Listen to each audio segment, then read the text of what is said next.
They were told Americans would torture them, starve them, and strip them of dignity. But when Japanese prisoners stepped into Camp McCoy in 1944, the enemy broke them not with violence, but with hamburgers and Coca-Cola. They expected the end, not survival. When the train doors clattered open in the biting Wisconsin cold of 1944, dozens of Japanese soldiers stepped down onto the snow-packed ground, blinking against the pale light. Their uniforms were torn, some held together with thread or strips of cloth. Hunger showed in their faces, with hollow cheeks, tired eyes, and lips cracked from weeks of short rations and transport. Each man had been taught the same lesson since his first day in the Imperial Army. Capture was shame. Capture was worse than death. They had been warned that the Americans would torture them, starve them, and humiliate them until they begged for mercy. Many had prepared themselves to be struck down the moment they left the train. Instead, what they saw made them hesitate. Rows of wooden barracks stood against the snow, guard towers, barbed wire, and a few sentries with rifles. But the atmosphere was not what they had pictured. There was order here, even a kind of quiet routine. Trucks passed through the camp roads, and smoke from kitchen chimneys carried the smell of cooking food. Rich food far stronger than the weak soups they had lived on for months. Some of the prisoners exchanged nervous glances. Others kept their eyes low, unwilling to betray even a spark of curiosity. The guards shouted commands in English, crisp and fast. The prisoners did not understand most of it, but the tone was firm, not savage. Interpreters explained, "Line up, move forward, do not break formation." Red Cross officials observed from the sidelines, clipboards in hand. That presence alone startled the prisoners. Back home, they had been told America was lawless, brutal, indifferent to treaties. Yet here were outsiders ensuring rules were followed. Could this be real? The intake process was mechanical, but shocking in its humanity. Men were deloused, their lice-infested uniforms burned. Medical checks were carried out to measure fever, malnutrition, and broken bones. A Japanese soldier with a bandaged arm expected to be ignored. Instead, an American medic inspected the wound, cleaned it, and dressed it again. The soldier sat frozen, unable to reconcile the act of care with the image of the barbaric enemy drilled into him. One prisoner whispered to another in disbelief, "Why would they do this? We are not their men, we are nothing." Another shook his head. "It must be a trick. Wait." The fear lingered. Every step felt like it might lead to the punishment they had been told would come. Yet each hour revealed something stranger, an unexpected adherence to the Geneva Convention. That phrase they had heard whispered before but never believed would carry weight. After registration, the men were marched across the yard to their new quarters. Snow crunched under their boots, the cold cut through their thin coats. But the barracks, though rough, were heated with stoves, lined with bunks, and stocked with wool blankets. It was not home, not freedom, but it was shelter. A few prisoners sat heavily on the mattresses, testing them with their palms as though afraid the softness would vanish.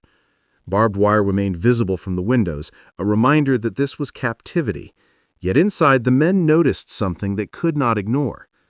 The camp was run like a machine, yes, but not like a dungeon. The contrast gnawed at them. All their lives they had been told that capture meant degradation, that surrender stripped them of honor, reducing them to animals in the eyes of the enemy. But here at Camp McCoy, the first images imprinted themselves differently. A guard helping a sick man steady himself, a medic carefully wrapping gauze, a Red Cross representative checking that rations were distributed fairly. The men did not relax, not yet. Suspicion lived in their chests like a second heartbeat. But as night came and they lay on cots under real blankets, they could not help but wonder if the greatest shock was not captivity itself, but how captivity looked nothing like the nightmare they had braced for. For soldiers who had expected cruelty, the first day in Camp McCoy was the beginning of something they had no words for. But the true shock would not come with rules or barracks. It would come on a tray in the mess hall, carried by the smell of meat and the hiss of soda bottles waiting to be opened. The next morning, the prisoners woke not to blows or shouted insults, but to a bugle call. The sound startled many of them, not because it was loud, but because it was familiar. They had heard the same sound in their own camps back in Japan. For a moment, some forgot where they were, but then the reality came back with the clank of boots and the English voices outside. They were ordered into formation, roll called, and directed toward the mess hall. The fear of what might come next sat heavy in their chests. Many expected that food would be withheld, or that they would be fed scraps unfit for animals. Hunger had been their constant companion in the Pacific. Meals had dwindled to bowls of watery rice, sometimes barley, and if they were lucky, a few pickled vegetables. Meat was a rarity, sugar almost mythical. But before food, there were procedures. The prisoners were gathered in a large room where a Red Cross representative addressed them through an interpreter. He explained their rights under the Geneva Convention. They would be fed, housed, and allowed to write letters home. They would work, but only under certain conditions. They would not be abused. They would be visited regularly by neutral officials to ensure these rules were respected. The words were met with disbelief. Some men lowered their eyes, ashamed that they were hearing this. Others whispered among themselves, unconvinced. One soldier muttered to his friend, "They speak of rights, but we are their captives. Why would they bother?" The interpreter paused to allow murmurs to settle. "These are not promises. These are rules. For you, for them, they are binding."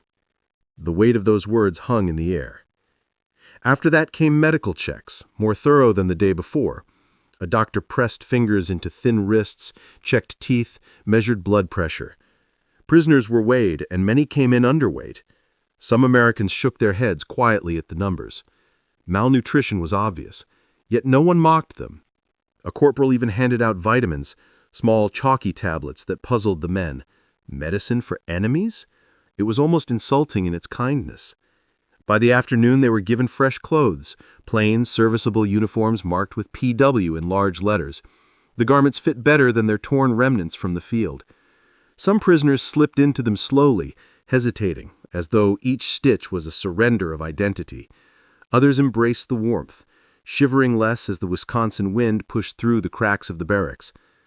The guards themselves were another surprise. Yes, they were armed, strict and watchful, but they did not spit on the prisoners or strike them for moving too slowly. They enforced order without cruelty. When one elderly prisoner stumbled on the icy path, a guard reached down and pulled him up by the arm. No kick, no sneer, just a curt nod before walking on. It was deeply confusing.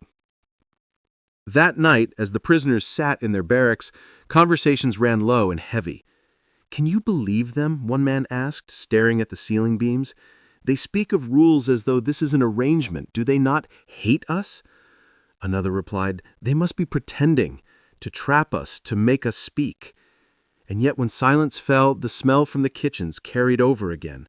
It was thick, rich, fatty, not the sour, thin soups they knew from the islands, but something whole, something filling.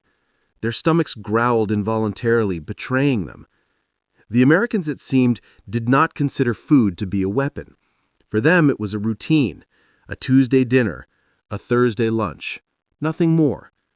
But for the Japanese prisoners who had marched half-dead through jungle and beach, who had hidden in caves gnawing on roots, and who had surrendered with bellies hollow and skins stretched tight, that smell was almost unbearable. Some pressed their faces into their blankets to block it out. Others whispered that tomorrow perhaps the trick would reveal itself. Perhaps the food was bait. Perhaps the kindness would vanish as quickly as it had appeared. Yet, when the next day came, the lines formed again, and the trays were filled again, and the routine continued, steady and unshaken. The rules were real. The inspections were real. The procedures were real. And the strangest truth of all was slowly pressing itself against their expectations. America, even in war, believed in order. But the order of rules was nothing compared to what waited in the mess hall itself, where hunger and memory would collide with a hamburger and a glass bottle they had never seen before. The line moved slowly, boots scraping against the mess hall floor. Steam rose from trays behind the counter, carrying a scent so foreign to Japanese noses that many of the men could not place it. It was rich, heavy, smoky. Meat, yes, but not like the dried fish or tiny cuts they once ate at home. This was thicker, heartier, something closer to luxury. The prisoners clutched their tin trays like shields, waiting for the humiliation to come. Perhaps scraps would be thrown at them. Perhaps spoiled food would be ladled out with mockery. That was what they expected. Hunger made every second longer, but fear held them back from looking too eager. Then the first soldier stepped forward. An American cook, sleeves rolled to his elbows, dropped a hot patty onto the bun with a spatula, then added fried potatoes on the side. Finally, he reached for a glass bottle sweating with condensation, popped the cap, and slid it onto the tray. The red script on the label was unfamiliar, almost decorative. The Japanese soldier stared at the tray as if it were a trick. His hand trembled. "Move along," the cook said flatly. The prisoner shuffled forward, still staring. Behind him, others leaned to glimpse what had been given. Whispers rippled down the line. "Meat! They're giving us meat!"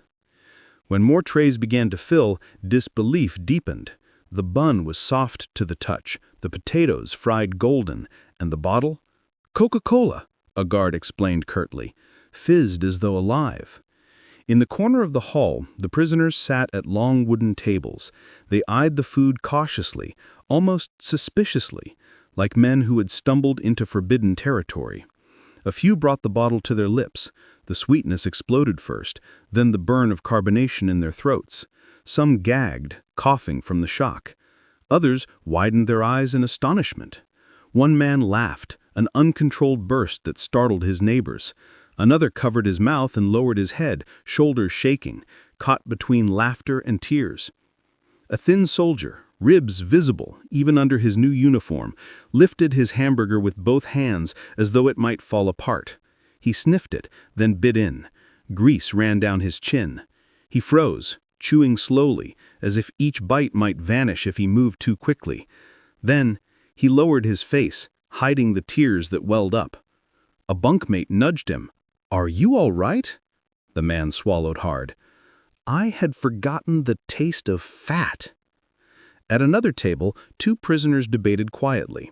"They want to make us weak. They fatten us so we forget our cause." "Or," his companion said slowly, "they simply eat like this every day."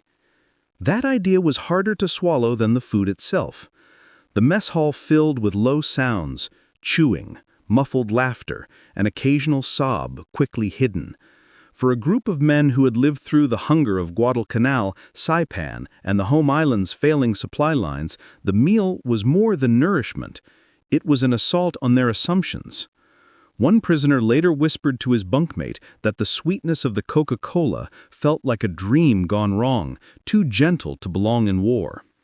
The Americans serving the food noticed nothing extraordinary. To them, it was routine. They ate the same hamburger and fries, washed it down with the same bottle of Coke, and thought nothing of it. For the guards and cooks, feeding prisoners was procedure. But for the prisoners themselves, it was as if they had crossed into another reality. What shook them most was not the abundance, but the normality of it all. The Americans were not celebrating. They were not taunting. This was not a feast meant to impress. It was simply Tuesday dinner. That contrast hit harder than any insult could have. Here were men who had fought ferociously, who had been told that America was starving, decadent, on the brink of collapse, yet in captivity they were eating better than they had as free soldiers of the empire. The shame was sharp, but the relief was sharper still. By the time trays were emptied and bottles stood drained on the tables, the prisoners sat back in silence.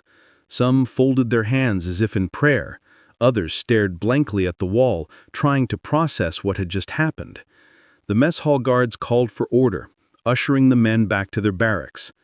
The prisoners filed out, still stunned, still whispering among themselves about what they had tasted. That night, lying on bunks under wool blankets, the memory of the hamburger and Coca-Cola stayed with them, not just as food, but as proof. Proof that their enemy lived in a different world, one where sweetness could be wasted on prisoners, one where meat was so common that it could be shaped into patties and handed out without thought. But food was only the beginning. Once the routines of daily life inside Camp McCoy took hold, the prisoners would face a new challenge: living with order, boredom, and moments of humanity that tested everything they thought they knew. The shock of that first meal lingered, but it did not erase the reality of captivity. Each morning, the prisoners of war at Camp McCoy awoke to the sound of roll call, boots crunching in the frost, rifles pointing toward them from the towers above. The barbed wire was always there, cutting across the horizon, reminding them that this life, no matter how different from what they expected, was still a prison. Inside the wire, routine ruled everything. After breakfast, prisoners were divided into groups.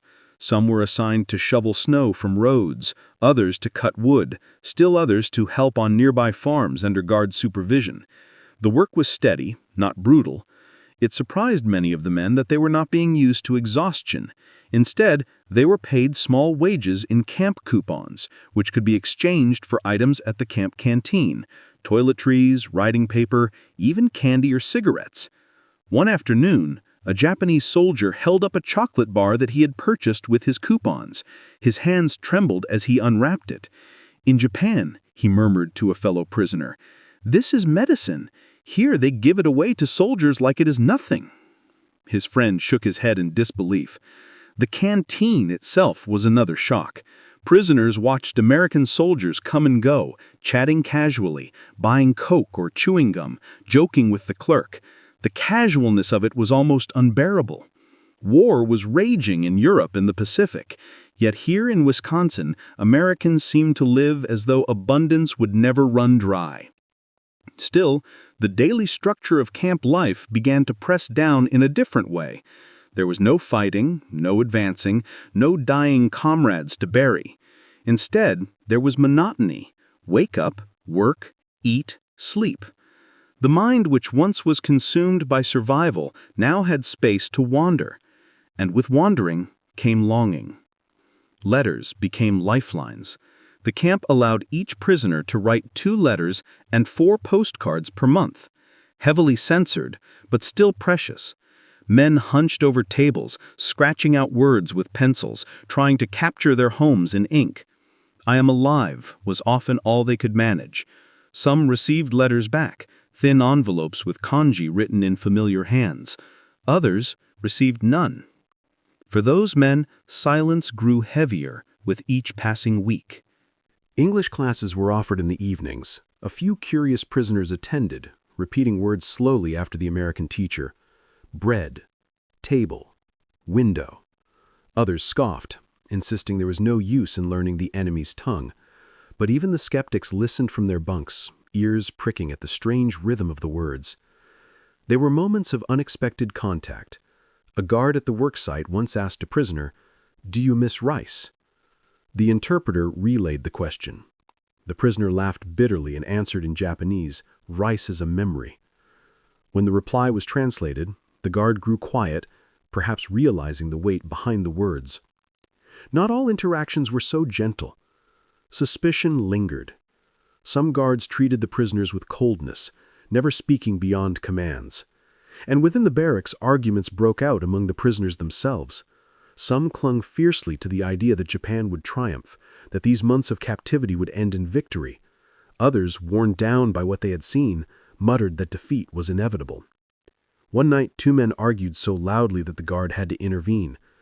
"You dishonor our homeland when you speak of defeat," one prisoner shouted. "And you dishonor reason by denying what is before your eyes," the other snapped back. The guards silenced them, but the tension remained. Even in the middle of America, the war lived inside their minds. Yet life in the camp also produced small human routines. Prisoners carved wooden toys during free hours, played improvised games, or simply sat together telling stories of home. The smell of the mess hall never ceased to haunt them, but at least it was steady. 3 meals a day, no matter what. That fact alone set this captivity apart from the jungle trenches and crumbling islands they had come from. In the barracks at night, silence often fell quickly after lights out. But every so often someone whispered into the dark, "What do you think your family eats tonight?" The answers never came, just sighs and the shifting of blankets. Daily life in Camp McCoy was not freedom. It was not cruelty either. It was something in between, a limbo where survival was certain, but meaning felt elusive. But the longer they lived within the wire, the more they began to notice something strange. Behind the strict schedules and guarded fences, moments of connection began to flicker between captor and captive, moments that could not be explained away by rules or routine. For weeks, the camp ran like clockwork. Guards gave orders, prisoners followed, meals came on schedule. The rhythm was predictable, even dull. But in between those routines, small cracks opened where humanity slipped through, moments that neither side could have imagined when the war began. It often started with the simplest thing: language. Few of the Japanese prisoners spoke English beyond a handful of words, and most Americans in the camp knew no Japanese at all. Commands were given through interpreters or gestures, yet necessity pushed both sides to improvise. A guard might point at a shovel and bark, "Work!" A prisoner, catching the sound, would repeat it awkwardly under his breath, "Waku." Soon others did the same, laughing quietly at their own clumsy attempts. One evening during an English class, an American instructor wrote the word family on the chalkboard. He asked for a volunteer to say it aloud. A prisoner stood, hesitated, then said, "Famure." The class burst into laughter, not cruel, but genuine, and even the teacher smiled. The prisoner smiled too, his face softening for the first time in weeks. In that instant, the label of enemy gave way to something more ordinary: men trying to bridge a gap. Food once again became a kind of common ground. On rare occasions, guards shared cigarettes or chewing gum with prisoners during work details. The gum baffled them. One man chewed for a few minutes, then swallowed it whole. The Americans roared with laughter, shaking their heads, trying to explain. Soon gum became a small symbol of exchange, a guard offering, a prisoner accepting with a stiff bow. There were also clashes. On a farm outside the camp where a group of POWs worked clearing fields, an American farmer watched them closely. His son had been killed in the Pacific, and resentment boiled in his stare. When one prisoner bent to pick up a dropped tool, the farmer spat on the ground near his feet. The guard escorting the work crew noticed, said nothing, but walked closer. The tension hung in the cold air, unspoken, but raw. The farmer turned away, muttering, "Should have left them to starve." That moment spread quickly among the prisoners when they returned to camp. "Not all Americans follow their rules," one said grimly. His bunkmate replied, "Of course not. They are men like us. Some will hate, some will not."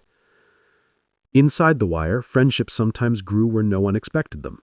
A young guard named Miller, barely 20, with a soft accent from Illinois, often lingered near the barracks after duty. He carried photographs of his family, showing them to prisoners who gathered near the fence. They did not understand his words, but they understood the faces: a mother, a father, two small sisters. In turn, prisoners traced shapes in the dirt, sketching their own homes, their villages, their wives waiting oceans away. It was not dialogue in words, but dialogue in images. One evening, Miller managed to say slowly, "Mother, father, about you." He pointed to the photos. A prisoner nodded, touched his chest, and said in Japanese, "Haha, chichi, imoto." The exchange lasted only moments before another guard ordered Miller away. But the seed was planted. They had spoken across the chasm, if only for an instant. Still, culture ran deep and suspicion ran deeper. Among the Japanese, loyalty to the emperor was not erased by Hamburgers or Coca-Cola.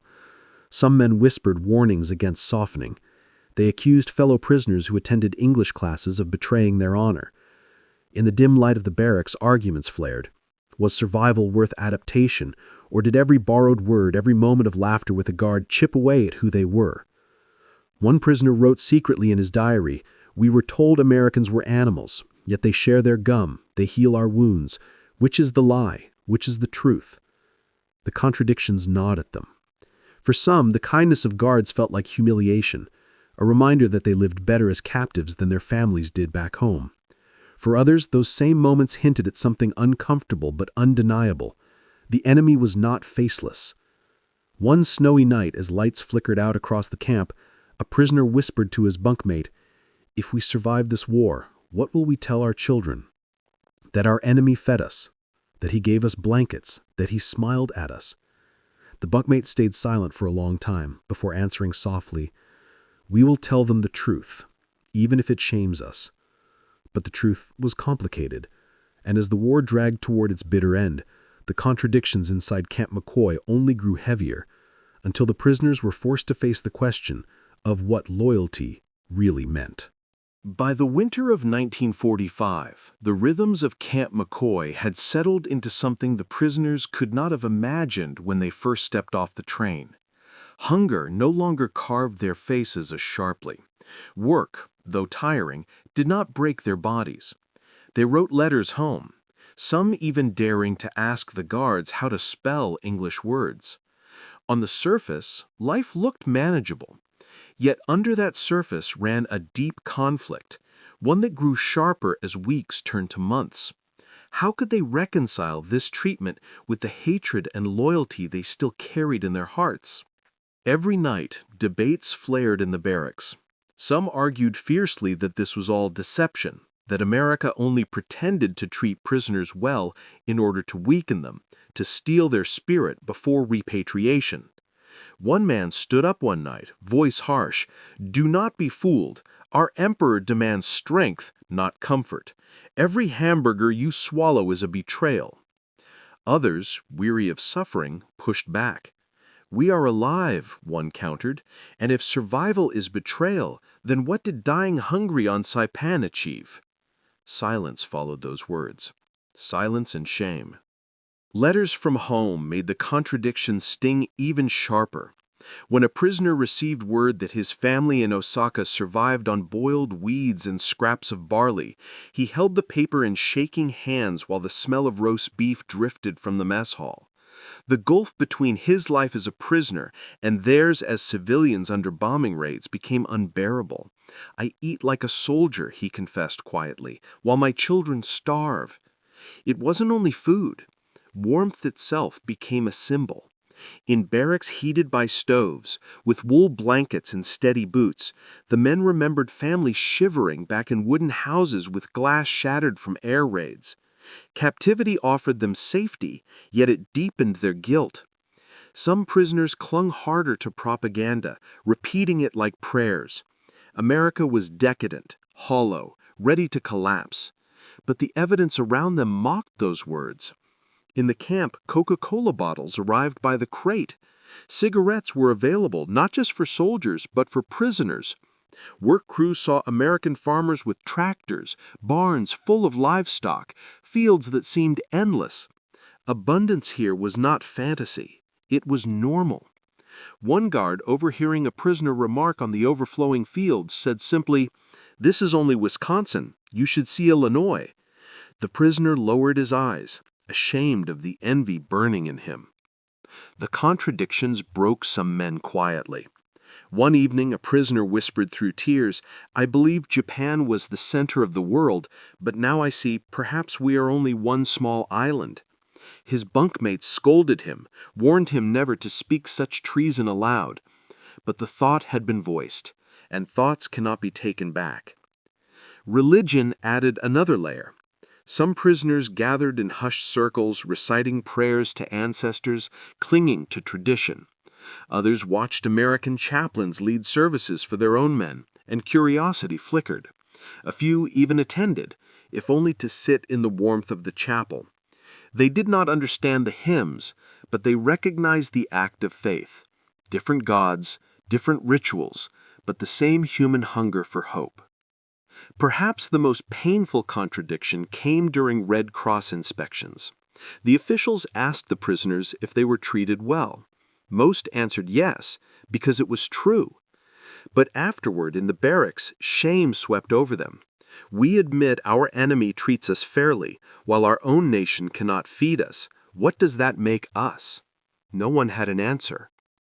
One snowy afternoon, a work crew was clearing a road outside the camp when a group of American children approached. They were curious, bold, their cheeks red from the cold.